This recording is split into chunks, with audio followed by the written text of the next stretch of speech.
नमस्कार। विजयनगर साम्राज्य का नाम सुनते ही महान राजा कृष्णदेव राय का जिक्र आता है ना? लेकिन आज हम बात करेंगे एक ऐसे वंश की जिसके बिना शायद वो दौर कभी आता ही नहीं। हम बात कर रहे हैं सलूव वंश की। ये वो लोग थे जो विजयनगर के सबसे बुरे वक्त में उसके संकट मोचक बनकर उभरे। तो यहाँ एक बहुत दिलचस्प सवाल खड़ा होता है। क्या सिर्फ 20 साल तक चलने वाला एक राजवंश इतने बड़े और ढहते हुए साम्राज्य को बचा सकता है? सुनने में थोड़ा मुश्किल लगता है ना? चलिए आज इसी सवाल की तह तक चलते हैं। तो सुलु वंश के आने से ठीक पहले विजयनगर का हाल कैसा था? सोचिए, एक ऐसा साम्राज्य जो कभी पूरे दक्षिण भारत की शान हुआ करता था, अब वो अपने वजूद की लड़ाई लड़ रहा था। हालात बहुत खराब थे। तो आखिर गड़बड़ हुई कहाँ? देखिए, जो संगम वंश था उसके आखिरी राजा बहुत ही कमजोर निकले। और जब राजा कमजोर होता है तो क्या होता है? पूरे साम्राज्य में अफरा तफरी मच जाती है।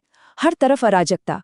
और तो और जो अलग अलग सूबों के सरदार थे वो मनमानी करने लगे थे। उन्होंने केंद्र की सत्ता को मानना ही बंद कर दिया था। ऐसा लग रहा था कि साम्राज्य बस टुकड़े टुकड़े होने ही वाला है। और ये कोई मामूली बुरा दौर नहीं था। नहीं, ये एक वजूद का संकट था। महान विजयनगर साम्राज्य सचमुच पूरी तरह से खत्म होने की कगार पर था। इतिहास के पन्नों से उसका नामो निशान तक मिट सकता था।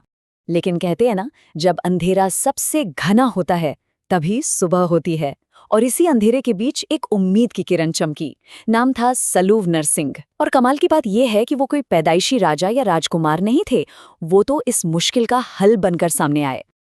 तो उन्होंने किया क्या? साल था 1485। संगम वंश का सूरज डूब रहा था और इसी मौके पर सलूव नरसिंह ने कमान अपने हाथ में ले ली। हाँ, एक तरह से ये तख्ता पलट ही था, लेकिन शायद साम्राज्य को बचाने के लिए उस वक्त यही करना जरूरी था। तो कौन थे ये सलूव नरसिम्हदेव राय? असल में वो एक बहुत ही ताकतवर जनरल थे। उन्होंने सत्ता इसलिए नहीं संभाली कि उन्हें अपनी सल्तनत बढ़ानी थी, नहीं। उनका बस एक ही मकसद था, साम्राज्य को टूटने से बचाना। जो कुछ बचा है उसे संभाल कर रखना। बस यही उनकी सबसे बड़ी, बल्कि कहूं तो इकलौती प्राथमिकता थी। अब राजा तो वो बन गए, लेकिन उनका राज कोई फूलों का ताज नहीं था, ये तो कांटों का ताज था। हर दिन, हर पल बस एक ही जंग थी। साम्राज्य को कैसे बचाया जाए? चारों तरफ से बस चुनौतियां ही चुनौतियां थीं। उनके शासन को ना हम एक तरह की फायर फाइटिंग कह सकते हैं। मतलब जहां आग लगी उसे बुझाने दौड़ पड़ो। अपना ज्यादातर वक्त तो उन्होंने अंदरूनी विद्रोहों को कुचलने में लगाया। फिर उत्तर में बहमनी राज्यों जैसे बाहरी दुश्मनों से भी लगातार लड़ते रहे। इन सब के बीच उनकी बस एक ही कोशिश थी, राज्य की एकता को बनाए रखना। और इसके लिए सबसे जरूरी था अपनी सेना को मजबूत करना, जो उनकी पहली प्राथमिकता थी। और ये लाइन उनके सिर्फ 6 साल के छोटे से शासन का पूरा निचोड़ है। उनका हर दिन, हर फैसला बस एक ही चीज के लिए था, किसी भी कीमत पर साम्राज्य को बिखरने से बचाना। सुलूव नरसिंह के जाने के बाद कहानी में एक नया मोड़ आया। राजवंश एक बहुत ही नाजुक दौर में पहुंच गया। अब सत्ता की चाबी राजा के हाथ में नहीं थी, बल्कि उसके हाथ में थी जो पर्दे के पीछे से खेल रहा था। तो देखिए हो क्या रहा था।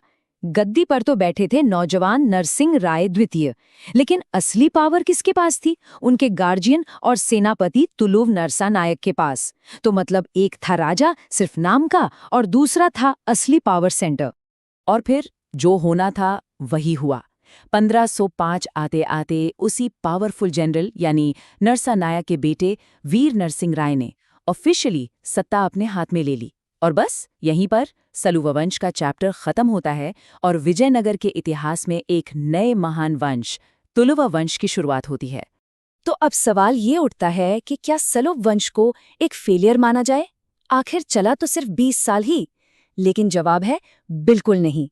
उनकी असली अहमियत उनके छोटे से राज में नहीं, बल्कि उस विरासत में है जो वो पीछे छोड़ गए। सोचिए, सिर्फ 20 साल, इतने से वक्त में इस राजवंश ने इतिहास का रुख ही मोड़ दिया।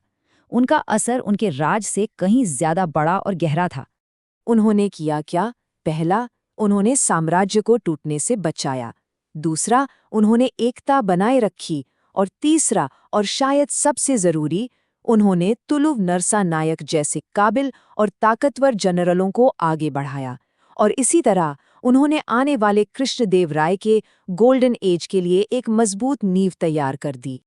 तो हम कह सकते हैं कि सलू वंश वो जरूरी पुल था, एक ऐसा पुल जिसने विजयनगर को बर्बादी की खाई में गिरने से बचाया और उसे उसके सबसे शानदार दौर यानी स्वर्ण युग तक पहुंचाया। और ये हमें एक बहुत बड़े सवाल के साथ छोड़ जाता है। जरा सोचिए, अगर उस मुश्किल घड़ी में सलूब वंश ना होता, अगर उन्होंने साम्राज्य को बचाया ना होता, तो क्या हम कभी कृष्णदेव राय के उस महान स्वर्ण युग के बारे में पढ़ भी पाते? शायद नहीं।